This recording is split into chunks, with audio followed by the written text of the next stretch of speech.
Young parents may look at their little babies and think, dear God, how am I going to pay for college in 18 years? But Marketwatch's Chuck Jaffe says big changes. They are coming to the college scene that will lower the costs sharply. As a man who just put his daughter through college, you ought to know something about it. Chuck, how are you? Well, I'm good, but the more I think about it, maybe I should be upset that I just put one through and I have another one still in, and the cost of college is likely to not be so high going forward. Right. Yeah, I have to tell you, I remember when I was in school in the 80s, I made a bet with a college roommate, with a classmate of mine, that the cost at our school would never go above. I think I said it couldn't be more than $20,000. That's an insane number. Nobody will ever pay that. At the time, we were paying single digits, like $9,000. Obviously, it's gone up a lot more than that. Why is that going to change? Well, it's going to change in part because it has to. I mean, what you've got is a situation where college costs have become exorbitant, but now people are looking at the alternatives. And the more alternatives become accepted, the more pressure there is. I think you take a look, and Jeff Weniger from BMO Global Asset Management made a really good point. He was talking about it in context of oil prices. And when gasoline got to $4 a gallon at the pump, all of a sudden, we made tremendous moves in fuel efficiency that we hadn't made for a long time when the price was going up, but it hadn't gotten to, oh my goodness levels.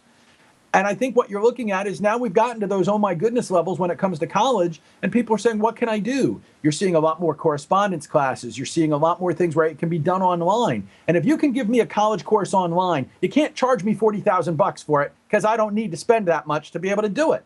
Right. So I think the more those things become acceptable, the more you're in a situation where somebody isn't going to have to pay the big money. They may have to pay it to still get the classic college experience, but if they want to drink less and not live in a dorm, they're probably going to be able to get away with a much cheaper college experience and an education that's considered just as good. And that's interesting. Do you think it's just the costs are very high? We know that. Do you think this is more a story about the costs or changing technology? I think it's a little bit of each. I think the costs have gotten to where people want to do more about it, but I think changing technology makes it much easier. I mean, I made the point in the column that's up on Marketwatch today that, you know, back in the days when I was in high school or what have you, if you were the kid who went to the community college, it wasn't because you were saying, oh, let me save some money and wait until I know what I want to do before I go to the big four-year education, you know, the big school that I'm going to get my diploma from.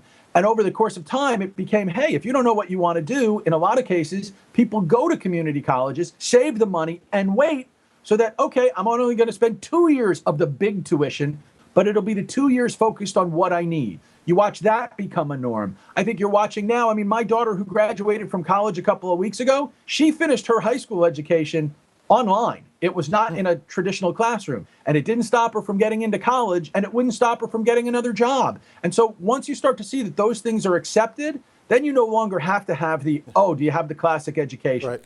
All right. Well, I have a 5-year-old, a very bright 5-year-old at home, so I hope you are correct. Chuck Jaffe, thank you very much. Good luck with that.